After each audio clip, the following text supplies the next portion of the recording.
Channel 9 এর বিশেষ অনুষ্ঠানে আপনাদের সবাইকে স্বাগত জানাচ্ছি। আমি আব্দুল নূর তুষার এবং এই অনুষ্ঠানটি বিশেষ অনুষ্ঠান বলেই আমরা যে বিশেষ মাংসের সঙ্গে কথা বলতে এসেছি এবং অনুষ্ঠানটিকে আমরা বিশেষভাবে সম্প্রচার করার সিদ্ধান্ত নিয়েছি। কারণ যে ঘটনাটি ঘটেছে বাংলাদেশের ইতিহাসে এটি একেবারেই বাংলাদেশের জন্য নতুন একটি প্রযুক্তি, নতুন দুয়ারের উন্মোচন এবং নতুন সম্ভাবনার দিগন্ত আমাদের সামনে প্রসারিত হয়েছে। বাংলাদেশের জনগণের অক্লান্ত পরিশ্রম, অর্থ বিনিয়োগ এবং এক ধরনের দীর্ঘ পরিশ্রমের পর আমরা এই যে সাফল্য সেটা অর্জন করেছি। আপনারা নিশ্চয়ই বুঝতে পারছেন। বাংলাদেশ পারমাণবিক চুল্লির মাধ্যমে বিদ্যুৎ উৎপাদনের যে সক্ষমতা সেটি অর্জন করেছে এবং পারমাণবিক শক্তি ব্যবহারের একটি নতুন দিগন্ত বাংলাদেশের সামনে উন্মোচিত হয়েছে। আজকের অনুষ্ঠানের নাম পারমাণবিক যুগে বাংলাদেশ সম্ভাবনা ও চ্যালেঞ্জ। পরমাণু চুল্লি নিয়ে আমাদের ধারণা খুবই স্বল্প, সাধারণ মানুষ একেবারেই বোঝেন না। যারা আমরাও নতুন করে বুঝতে শুরু করেছি, গণমাধ্যমও এই বিষয়টি নিয়ে নতুন করে অনুষ্ঠান তৈরি করছে। আর তাই আমরা এমন একজন মানুষের কাছে এসেছি যিনি বিজ্ঞান এবং প্রযুক্তি মন্ত্রণালয়ের নতুন মন্ত্রী, এই কিছুদিন আগেই দায়িত্ব পেয়েছেন এবং তার সময় এই পরমাণু চুল্লিতে ফুয়েল লোড করা হয়েছে এবং আমরা বিদ্যুৎ উৎপাদন করছি এবং সামনেই বিদ্যুৎ গ্রিডে আসবে। আমাদের সঙ্গে আছেন মাননীয় মন্ত্রী, বিজ্ঞান ও প্রযুক্তি বিষয় মন্ত্রণালয়, ফকির মাহবুব খানাম। সবাইকে ধন্যবাদ আমাদেরকে সময় থ্যাংক ইউ, দিয়েছেন। Thank you. আমরা অনেকখানি কথা বলেই দিয়েছি। জি, জি, আমরা পরমাণু চুল্লিতে আমরা দেখলাম যে জি, এটি উৎপাদন শুরু করেছে জি। এবং সামনে আশা করা যাচ্ছে অগস্ট মাসে এই বিদ্যুৎ গ্রিডে চলে ইনশাল্লাহ, আসবে। ইনশাল্লাহ। এই যে কাজটি শুরু হলো, এই কাজটা আসলে কি মানুষ বোঝে না। মানুষ মনে করে যে চুল্লি অন করলেই বিদ্যুৎ তো চলে আসবে। তাহলে আচ্ছা, কেন অগস্ট মাস পর্যন্ত? ওকে। চ্যানেল 9 কে ধন্যবাদ। আ ওয়েল, আপনারা জানেন 28th of April around 2:30 in the afternoon বাংলাদেশে একটা ইতিহাস হয়ে গেছে। আমরা 33rd কান্ট্রি হয়েছি, one of the 30th country in the world. আমাদের নিউক্লিয়ার প্ল্যান্ট উদ্বোধন করেছি আমরা, ফুয়েল লোডিং যেটাকে আমরা বলি।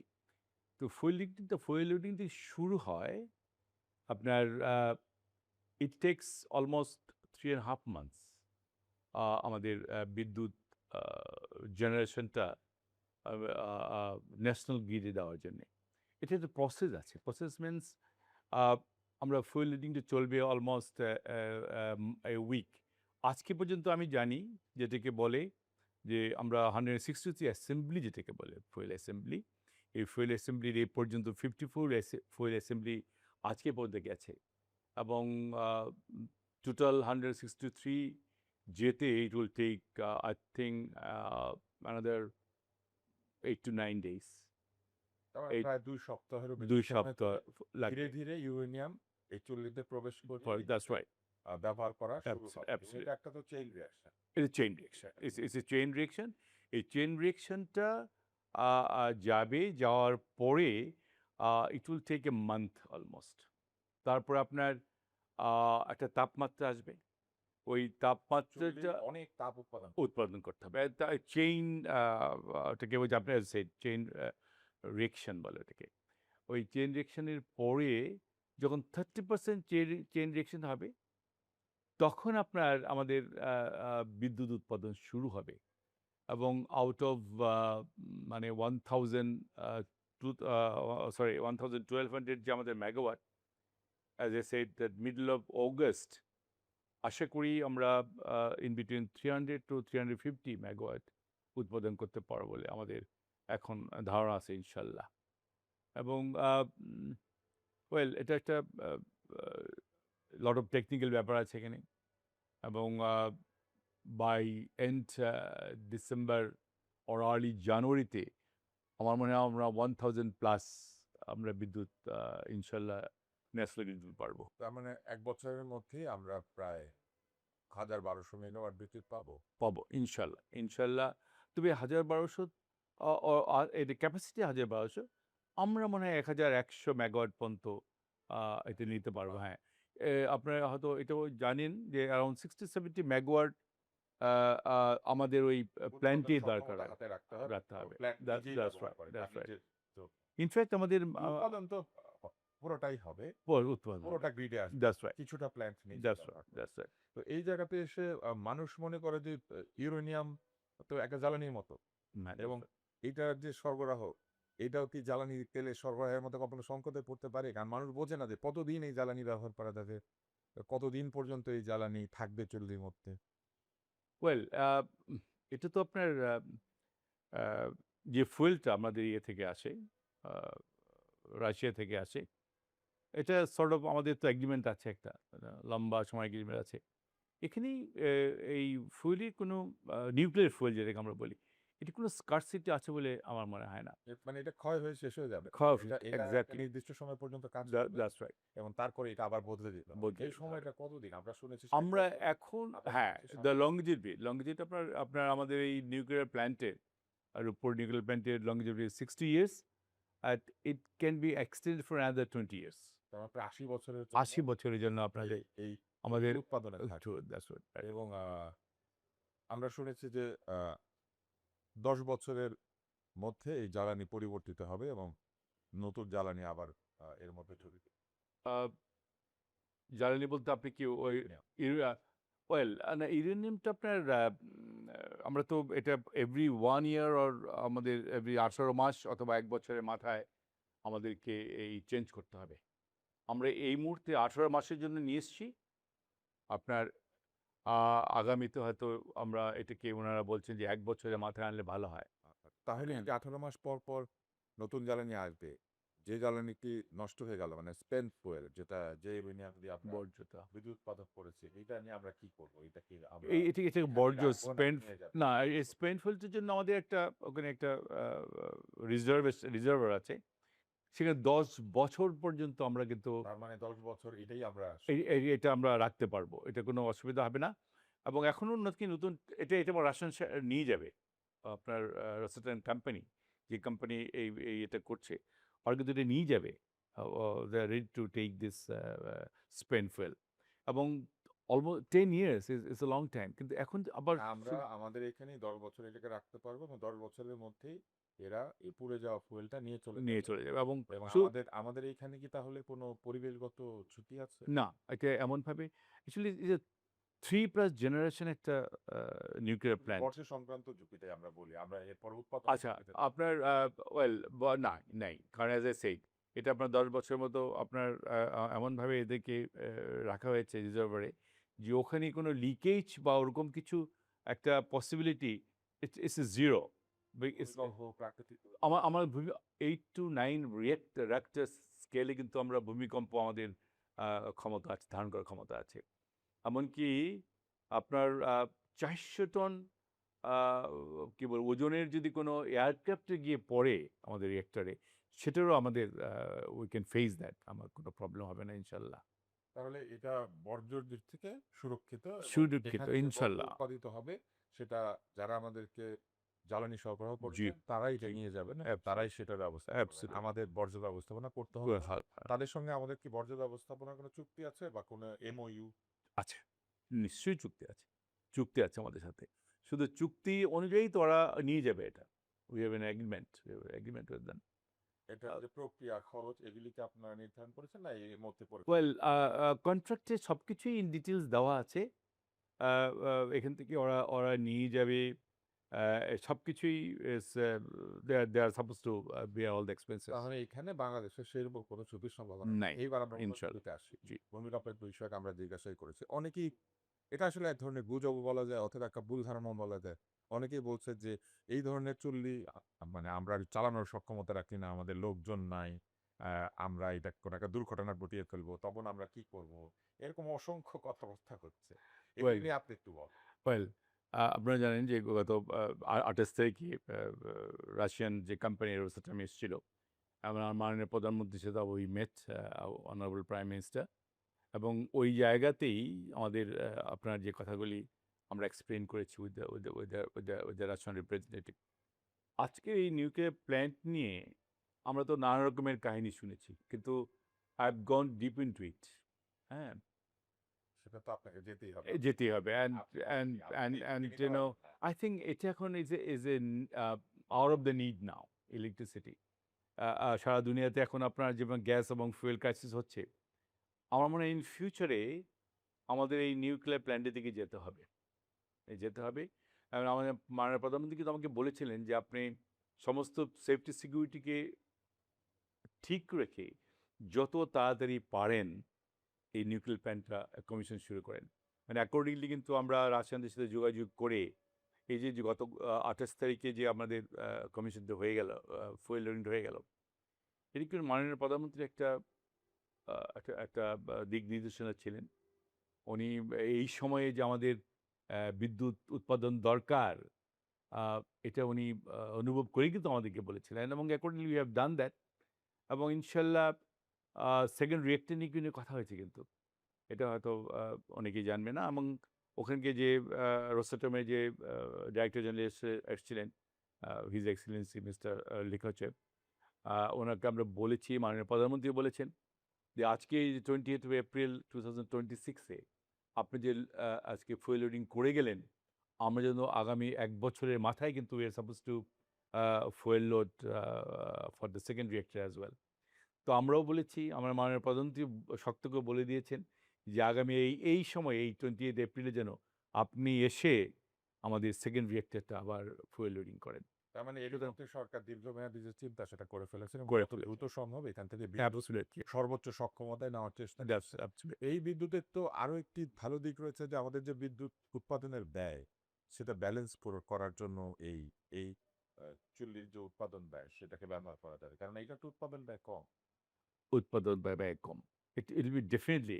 আমরা তো এখন বোধহয় কত 14-15 টাকা কত করে আপনার বিদ্যুৎ আমরা প্রায় এই ধরনের দামে কিনি 12 থেকে 15। আমার মনে হয় আমরা it has to be reasonable price. প্রাইসটা এখনো আমি ঠিক যতদূর হয়নি। শুনেছি যে খরচ প্রায় অর্ধেকে নেমে আসে এই ওর ধরনের দিকে না তারপরে নামলেও চলে। But it will be definitely lower than the others supply, তাদের চেয়ে কম হবে এবং ইনশাল্লাহ। এর মাধ্যমে তো আমাদের যে জ্বালানি ডাইভার্সিফিকেশন অর্থাৎ বিদ্যুতের জন্য যে আমরা একই ধরনের জ্বালানিতে নির্ভরতা আছে আমাদের, মূলত তেল, গ্যাস এবং তারপরে কিছুটা কয়লা, জি, এটার মাধ্যমে তো আমাদের সেই জ্বালানি ডাইভার্সিফিকেশন হবে ইনশাল্লাহ, অফকোর্স। আমরা যখনই আমরা দুটো রিয়েক্টর যখন শুরু করবে ইন ফুল সুইং, তখন কিন্তু almost 10% of the total consumption বাংলাদেশে যা হয়, তা 10% এই আমাদের নিউক্লিয়ার প্ল্যান্ট থেকে আসবে ইনশাল্লাহ। এবং আমাদের জন্য ব্যয় সাশ্রয় এবং ব্যয় সরকারের সাশ্রয়, জন্য ডেফিনেটলি ব্যয় অনেক সাশ্রয়। অনেক And আজকে আমার আমার মানে যেটা অনুভূতি বা আমি দেখে যা শিখছি এখন, I think in the long run আমাদেরকে আরও এইসব নিউক্লিয়ার প্ল্যান্টে যেতে হবে টু মেক শিওর যে আমাদের দেশে উই হ্যাভ এনাফ ইলেকট্রিসিটি। আমরা এতক্ষণ পর্যন্ত যে কথা বলেছি তাতে আমরা এই চুল্লির নিরাপত্তা নিয়ে কথা বলেছি, জ্বালানি কিভাবে লোডিং হবে সেটা নিয়ে কথা বলেছি। মানুষ মনে করে যে আমরা যেভাবে গাড়িতে তেল ভরে দিই এবং ইঞ্জিন চলতে থাকে এবং বিদ্যুৎ আসে, যেটা সাধারণ বিদ্যুৎ কেন্দ্রে যেটা ঘটে, যে জেনারেটর থাকে এবং জ্বালানি সরাসরি জেনারেটরকে চালায়, এই এই ধরনের চুল্লিতে তো উৎপাদন প্রক্রিয়াটা ভিন্ন। কেন এটা নদীর পাড়ে, কেন এত পানি লাগবে? তা আপনি কি একটু বুঝিয়ে বলবেন যে এই যে পানি যে বাষ্প হবে এবং কিভাবে এটা বিদ্যুৎ উৎপাদন করবে? অ্যাকচুয়ালি একটু একটু আগে যেটা বললাম, এই চুল্লি থেকে অনেক তাপ উৎপাদিত চুল্লি হবে। থেকে তাপ উৎপাদন হবে তো একটা certain degree, I think around কত অতি উচ্চ তাপ, অতি উচ্চতা তাপ গিয়ে 300 ওই- ডিগ্রি সেন্টিগ্রেড। জি 300 ডিগ্রি সেন্টিগ্রেড, মানে একটা সাধারণ steam তাপে হবে। 100 ডিগ্রি সেন্টিগ্রেডে পানি বাষ্প হয়ে যায়, এটা 300 ডিগ্রি 300 সেন্টিগ্রেডে। ডিগ্রি সেন্টিগ্রেডে যখন উঠবে এটা তখন একটা স্টিম হবে। এই স্টিমটা ওই টারবাইন থেকে পানিটা এসে চালাবে, বাষ্প তৈরি করবে, জলীয় বাষ্প, দ্যাটস রাইট। এবং সেই বাষ্প টারবাইনের ভিতর দিয়ে যাবে। নিভে যাবে, ওই টারবাইনটা চালাবে। ওই টারবাইনটা যখন চলবে তখন ওই জেনারেটর চলবে। ওই জেনারেটর যখন চলবে তখন ইলেকট্রিসিটি হবে এবং মূল কাজ হচ্ছে টারবাইনটাকে ঘোরানো। এবং আমাদের জলবিদ্যুৎ প্রকল্প যেটা আছে That's right. কাপ্তাইতে, সে ঠান্ডা পানি পুরোটা বের করে দিয়ে Exactly. এটাকে ঘোরায়, Exactly. আর আমরা এখানে অনেক বাষ্প উৎপাদন করব দ্যাটস রাইট। এবং সেই বাষ্পটা এই টারবাইনের ভেতর টারবাইনের দিয়ে ভেতরে যাবে, যাবে। বাষ্পের চাপে এটা ঘুরবে। চাপে generator তার ঘুরবে। মানে তো পরিবেশের দূষণ প্রায় হবেই না নাই, বলতে গেলে। পরিবেশের একদম না। কিছু নাই, ওখানে কার্বন কোনো ইমিশন হবে না। আই থিঙ্ক এই টেকনোলজিটা কতখানি আধুনিক? এই as I said, it's a 3+ generation. মানে this is the most latest nuclear plant. মানে এখন পৃথিবীতে যে ধরনের পরমাণু চুল্লি বিদ্যুৎ উৎপাদনের জন্য ব্যবহার করা হয় তার মধ্যে সর্বশেষ প্রযুক্তি সর্বশেষ এটা। দিস ইজ দ্য 3+ এর চাইতে ভালো আর জেনারেশন। নাই। যেমন আমাকে বলা হলো যে পাকিস্তানে কোথায় যেন হচ্ছে 3 জেনারেশন হচ্ছে, কিন্তু আমাদের দিকে কিন্তু 3+ জেনারেশন হচ্ছে এটা। So this is the latest one, this is the latest one. সুতরাং ইন সেফটি সিকিউরিটির ব্যাপারে কিন্তু আমাদের কোনো চিন্তা নেই। এখানে তো আরো একটা ব্যাপার আছে, পৃথিবীতে অনেক দেশ, কিন্তু আমরা তো 33 নাম্বার, চাইলেও তো আমরা 33টার বেশি দেশে এটা খুঁজে পাবো না ওয়েল এখন কিন্তু লোকজন অন্য অন্য দেশগুলো চিন্তা করছে তারা এইভাবে যাওয়ার আমাদের, জন্য। হ্যাঁ, আমাদের কানে আসছে, আমরা জানতে পাচ্ছি। অনেক অনেক দেশই আমাদের কাছে ইনকোয়ারি করছে যে আমরাও যেতে চাই। ওরা আমাদের কাছে জানতে চায় তোমরা কিভাবে কি করছো না করছো। হ্যাঁ, তো পিপল আর other countries are getting interested, কারণ ওনারা বুঝতে পারছেন সারা দুনিয়াতে যেভাবে ফুয়েল কাছে শুরু হয়ে গেছে, এতে nuclear plane is the only alternative. এই যে অনেক পানি ব্যবহৃত হবে, এর জন্য কি এমন হতে পারে যে ভবিষ্যতে কখনো পানির সংকট হতে পারে? না, আমরা পানি সংকট হবে না। আমরা অ্যাজ এ সে যে আপনার আমাদের সেই নদীর পাড়ে যে আমরা নদী শাসন করা হয়েছে শাসন যাতে করা পানি হয়েছে। সরবরাহ থাকে। আমরা শত বছরের একটা রেকর্ড দেখেছি যে পানি কত উচ্চতায় আসে, পানি কত নিচে চলে যায়।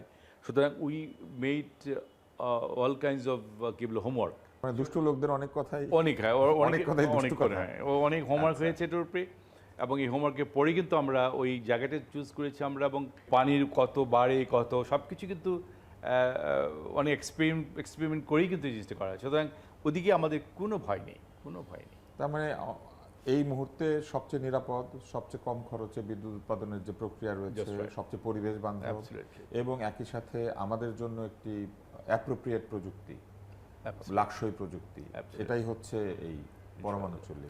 এই পরমাণু চুল্লিকে ঘিরে তো আরেকটা কথা আপনি জিজ্ঞাসা করলেন যে রিগার্ডিং দি মানে আমাদের টেকনিশিয়ান যারা চালাবে, রাশিয়ানরা তো রাইট না ওরা আছে, ওরা আমাদের হেল্প করছে, কিন্তু অ্যাট দ্য সেম টাইম কিন্তু আমাদের বাংলাদেশি যারা আমরা আছি, ইয়াং জেনারেশন যারা, ওরা অনেকে রাশিয়া থেকে আপনার ট্রেনিং নিয়ে এসছে, রাশিয়ানরা অনেকে ট্রেনিং দিচ্ছে, অনেকে 4-5 বছরের একটা অলরেডি অভিজ্ঞতা হয়ে গেছে, এরা কিন্তু কাজ করছে। প্রায় 17-18 ছেলে, দে আর অলরেডি বিন ট্রেইনড। এখানে কি আরো এই ধরনের মানে যারা প্রযুক্তিবিদ তাদের নিয়োগের সম্ভাবনা আছে? আছে, আছে, ইটস এ কন্টিনিউয়াস প্রসেস, এবং এই প্রশিক্ষণ তো অব্যাহত থাকবে। থাকবে, থাকবে, কারণ আস্তে আস্তে তো আমরা তো সারা জীবন আমরা রাশিয়া রাখতে পারবো না, মেবি 3 ইয়ার্স।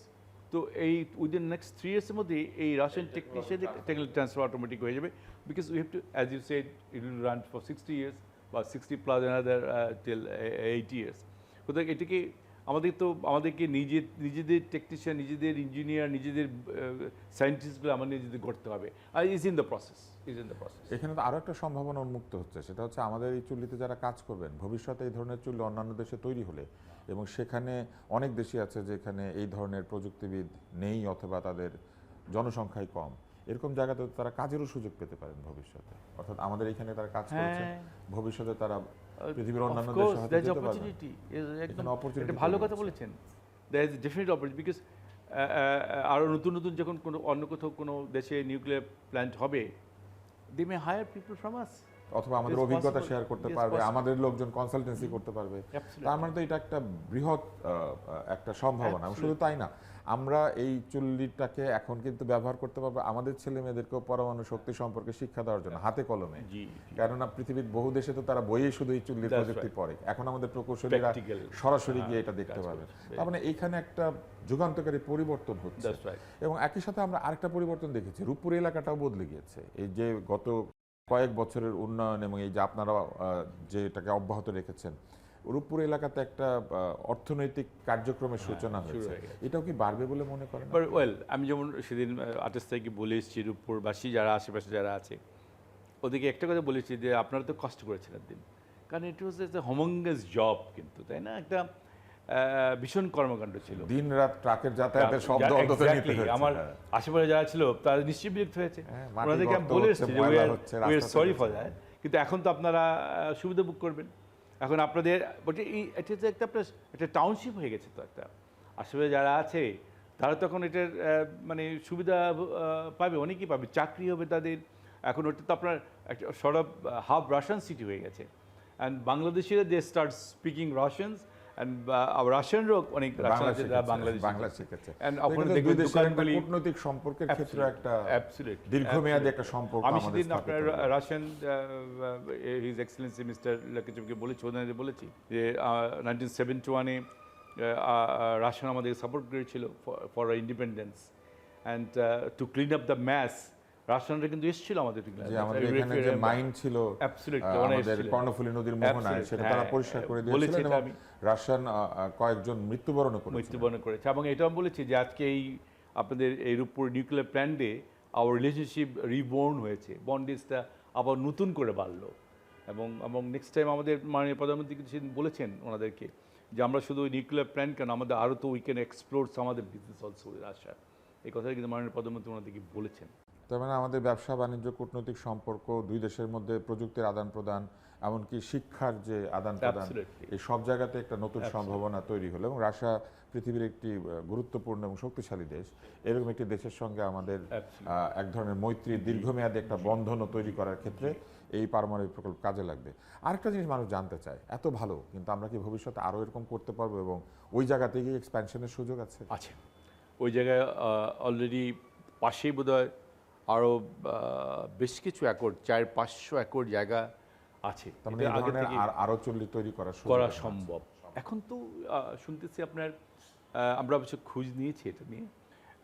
আমরা এর মধ্যে রাশিয়ান যারা সায়েন্টিস্ট বা রাশিয়ান রিপ্রেজেন্টেটিভ এসেছিল, আর SMR বলে যেটাকে, স্মল মডুলার রিঅ্যাক্টর, মানে রিঅ্যাক্টরে এনে বসিয়ে দেওয়া যায়। কিন্তু এটার ক্যাপাসিটি নিয়ে আমি জিজ্ঞেস করেছিলাম। রাশিয়ান যেটা করছে দে সে দ্যাট 55 মেগাওয়াট পর্যন্ত করতে পারে ওরা। তার মানে তো এলাকা ছোট ছোট বিদ্যুৎ কারখানা করা যাবে। এটা it is a future technology আসতেছে।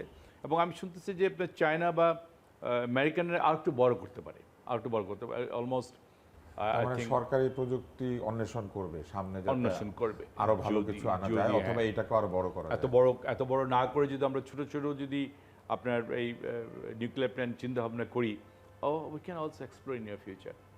আরেকটা প্রশ্ন আছে, সেটা হচ্ছে যে আন্তর্জাতিক যে এজেন্সি যারা কিনা এই পরমাণু শক্তির শান্তিপূর্ণ ব্যবহারকে নিশ্চিত করেন, তারা এটার সঙ্গে কিভাবে সংযুক্ত? আমরা শুনেছি যে জনাব রাফায়েল গ্রসি, যিনি এই পরমাণু শক্তি সংস্থার মহাপরিচালক, তিনি যুক্ত হয়েছিলেন উদ্বোধন অনুষ্ঠানে। তো কিভাবে তারা এই তদারকটা করছে?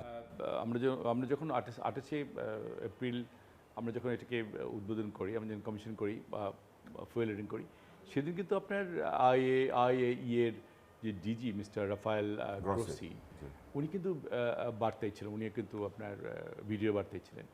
এবং উনি ভিডিও বার্তায় থাকাতে ইটস আওয়ার স্ট্রেংথ যে ডিরেক্টলি IAEA আমাদের তদারকি করছেন। এটা কিন্তু আমাদের জন্য প্লাস পয়েন্ট। প্রটোকল আছে এবং সেই প্রটোকল আমরা মানছি। হ্যাঁ, শান্তিপূর্ণ ব্যবহারের ক্ষেত্রে কোনো উই আর আন্ডার সার্ভেলেন্স আছে আপনার IAEA হতে। এটা ইজ প্রুভস। এবং at the same time IAEA থেকে একজন ডিরেক্টর এসেছিলেন, মিস্টার ওয়াং, হি ওয়াজ দেয়ার অলসো। সুতরাং আমরা কিন্তু এই নিউক্লিয়ার প্ল্যান্টে IAEA এর সমস্ত আইন কানুন মেনেই কিন্তু আমরা চালাচ্ছি এটা। এবং এখানে কোনো গাফিলতি বলতে আমি এটাই বলবো যে IAEA মানে ডিরেক্ট ইন্সপেকশনে কিন্তু আমাদের এই নিউক্লিয়ার প্ল্যান্টটা চলতেছে। সুতরাং আমরা টোটাল সেফ সিকিউরিটি এবং রেখেই কিন্তু আমাদের এটা জনগণের মধ্যে ভীতি আছে, এটা কোনো সম্ভাবনা নেই। এবার আরো দুষ্ট লোকদের গুজবের কথা বলি, সেটা হচ্ছে যে এই ধরনের একটি প্রতিষ্ঠান তো একটি অতি গুরুত্বপূর্ণ স্থাপনা, যেটাকে কি পয়েন্ট ইনস্টলেশন বলে, এবং এর তো নিরাপত্তা ব্যবস্থা প্রয়োজন আছে, কেননা নাশকতামূলক কর্মকাণ্ডের হুমকি আছে, দুষ্ট লোকরা ওখানে প্রবেশ করে কোনো ধরনের ক্ষতি সাধনের চিন্তা আছে। এর কি ওই ধরনের নিরাপত্তা নিশ্চিত করা আছে? আমাদের মাননীয় প্রধানমন্ত্রী ইনস্ট্রাকশন দিয়েছিলেন যে ওখানে আমরা বেশ কয়েকটা স্তর কিন্তু নিরাপত্তা ব্যবস্থা আছে। আমরা স্তর নিয়ে আলাপ করব না, কিন্তু যথেষ্ট নিরাপত্তা সেটা কোনো মানে ওখানে এমনি তো ঢোকাই খুব difficult, very difficult. It's so secured.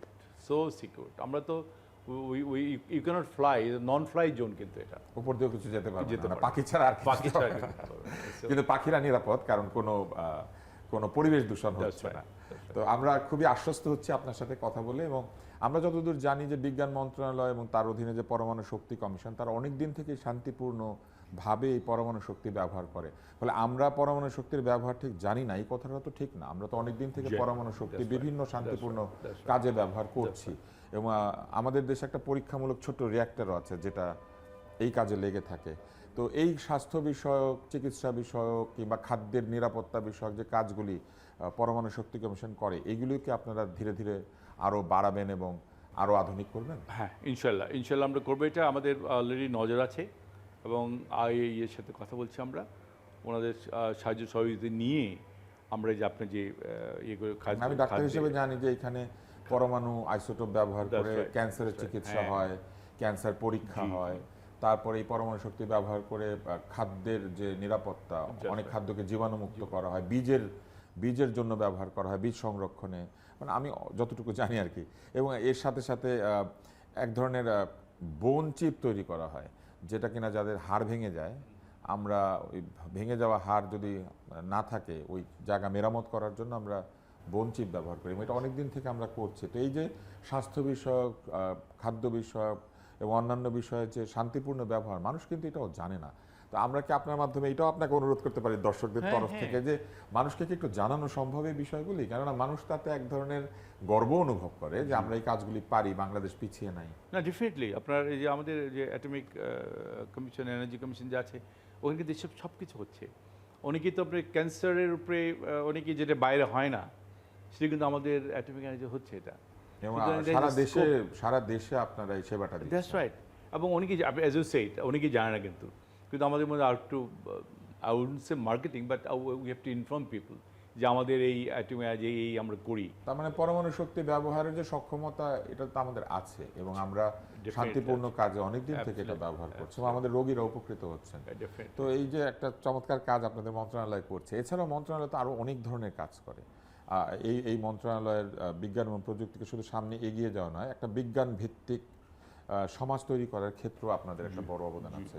তো সামনের দিনে কি আমরা নতুন নতুন এরকম আরও আশা করতে পারি আপনাদের মন্ত্রণালয় থেকে? হ্যাঁ, নতুন নতুন নিশ্চয়ই প্রকল্প, আমরা নতুন কাজ? আমরা এক্সপ্লোর করছি আমাদের আপনারা জানেন আমাদের এখানে আমাদের এই বিজ্ঞান মন্ত্রণালয়ের সেক্রেটারি সাহেব আনোয়ার সাহেব, উনি সারাক্ষণই পরিশ্রম করছেন আমাদের সাথে। এখানে টিম ওয়ার্ক হচ্ছে, আপনারা জানেন চেয়ারম্যান মিস্টার মানে আপনাদের পুরো অ্যাটম এনার্জি যে টিমটা আছে চেয়ারম্যান তারাও সাহেব, কাজ করছে, যে তারপরে রেগুলেটরি বাইরা যে আছে যে বলে একটা regulatory body. Regular body Hasan সাহেব, আমাদের এখানে জয়েন্ট সেক্রেটারি আছেন বিদ্যু রায় সাহেব, রূপপুরে প্ল্যান্টে আপনার রয়ে গেছে ডক্টর জাহিদ সাহেব, আরেকজন আছে আপনার পিডি যিনি ডক্টর কবির।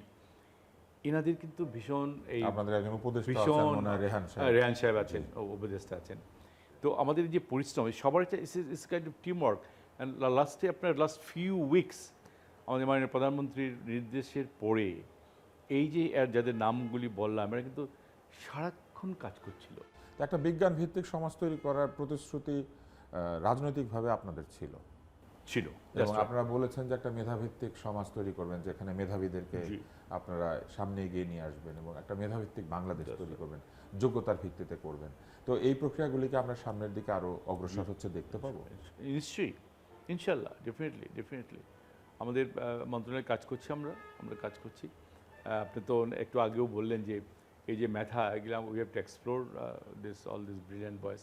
আমাদের দেশে কিন্তু প্রচুর ইয়াং ছেলেপেলে কিন্তু দেখি। আমি তো আবার আইসিটিতে অনেক সময় বসি, আমাদের আইটি সেক্টর আমার আমার জি জি আমার জি, স্ট্যান্ডে, নিশ্চয়ই, হ্যাঁ। And I can see so many young generation আসছে, অনেক বুদ্ধি নিয়ে আসছে স্যার, অনেক নতুন নতুন প্রোডাক্ট নিয়ে আসছে। এবং আমাদের এই বিজ্ঞান ইয়েতে সায়েন্সের ইয়েতে অত্যন্ত সম্ভাবনাময় একটি আছে, মন্ত্রণালয়, খুব গুরুত্বপূর্ণ বটে। আমাদের কিন্তু লোকে মনে করে যে আপনারা ছোট। ছোট এবং মনে করে যে আমাদের কোনো কাজ নেই। হ্যাঁ, তাই তো, হ্যাঁ, তাই তো মনে তবে করে, কিছুদিন হ্যাঁ। যাবৎ আমাদের এত কনসেন্ট্রেশন ছিল আপনার এর উপর প্ল্যানটি নিয়ে, যার জন্য আমরা অন্যদিকে একটু সময় দিতে পারিনি। বাট আল্লাহ যেহেতু রূপপুর প্ল্যান শুরু হয়ে গেছে, ইনশাল্লাহ আমাদের যে সচিব মহোদয় আছে আনোয়ার সাহেব, ওনাদেরকে নিয়ে আরও যারা কনসার্ন অফিসার আছে ওনাদেরকে নিয়ে আমরা আল্লাহ চেয়েত। এবং সামনে যে আমরা শিল্প বিপ্লবের কথা শুনছি, আরো প্রযুক্তি নির্ভর সমাজ হয়ে যাবে, সেই জায়গাতে তো বিজ্ঞান এবং প্রযুক্তি মন্ত্রণালয়ের গুরুত্বপূর্ণ কাজ করার সম্ভাবনা আছে। এক্স্যাক্টলি। আমরা কি আশা করব যে এই কাজগুলির নমুনা আমরা নিশ্চয়ই, খুব তাড়াতাড়ি দেখতে পাবো? নিশ্চয়ই। Let's our finger crossed. Allah তাআলা উপর রব্বুল আলমকে দোয়া চাই আপনাদের কাছে। আমাদের নতুন government, it's a 2 months plus government. আমরা চেষ্টা করছি, আমাদের মাননীয় প্রধানমন্ত্রী আমরা 18 ঘন্টা কাজ করেন বোধহয়, এবং ওনার যে আমাদের কমিটমেন্ট ছিল, নির্বাচনী কমিটমেন্ট ছিল, ইস্তাহারের ছিল, যেগুলি আমরা তো জানেন যে আমরা একটার পর একটা কাজ করে যাচ্ছি। সেই ফ্যামিলি কার্ড বলেন, তারপর আপনার কৃষক কার্ড বলেন, আপনার খাল খনন বলেন, তারপরে আপনার কৃষকদের লোন মাফ করে দেওয়া বলেন ইন্টারেস্ট সহ আছে। আপনারা চেষ্টা আমাদের করছেন। ওয়াইফাই ফ্রি করে দিয়েছি, আপনারা হয়তো ইতিমধ্যে শুনেছেন, এই স্টেশনগুলিতে ফ্রি করে দিয়েছি। আমরা কক্সবাজার যে একটা ট্যুরিস্ট এলাকা ওখানে ফ্রি করে দিয়েছি। আমরা এয়ারপোর্টে কয়েকটা এয়ারপোর্টে ফ্রি করে দিয়েছি। তো এগুলো তো আমাদের একটা নির্বাচনী স্তরে আমাদের একটা কমিটমেন্ট ছিল। তো আমরা যাচ্ছি, আমরা ওয়ার্কিং ফর দি পিপল। আমরা আমাদের সার্ভিসগুলি ইয়েতে নিতে চাই, জনগণের দোরগোড়ায় নিতে চাই। আমাদের উই আর কমিটেড। অনেকগুলি বছর এদেশের মানুষ আমাদেরকে নির্বাচিত করেছে এবং সে অনুযায়ী আমরা আল্লাহ চেয়ে আমাদের মাননীয় প্রধানমন্ত্রীর নির্দেশে এবং ওনার নেতৃত্বে আমরা বাংলাদেশকে আরও উন্নত সামনের দিকে এগিয়ে নিতে চাই। ধন্যবাদ আমাদের সঙ্গে অনেকটা সময় দেওয়ার জন্য। আমরা জানতে এসেছিলাম পরমাণু চুল্লি নিয়ে, কিন্তু একই সাথে আমরা আপনার মন্ত্রণালয়কে নিয়ে একটু কথা বলেছি। আমরা আশা করছি যে আমাদের সামনের দিনে যে বিজ্ঞান ভিত্তিক সমাজ তৈরি করার যে চেষ্টা, সেখানে আপনার মন্ত্রণালয় গুরুত্বপূর্ণ দায়িত্ব পালন করবে এবং জনগণের মধ্যে আস্থা তৈরি করে মানুষের মধ্যে বিজ্ঞান সম্পর্কে যে ভুল ধারণা সেটাও হয়তো দূর করবে এবং বিজ্ঞান ভিত্তিক চিন্তা ভাবনার মধ্যে দিয়ে একটি আধুনিক সমাজ ব্যবস্থা তৈরি করবে। আপনাকে অনেক ধন্যবাদ এবং আপনার মাধ্যমে আপনার মন্ত্রণালয়ের যারা কর্মী রয়েছেন তাদেরকেও ধন্যবাদ জানাই।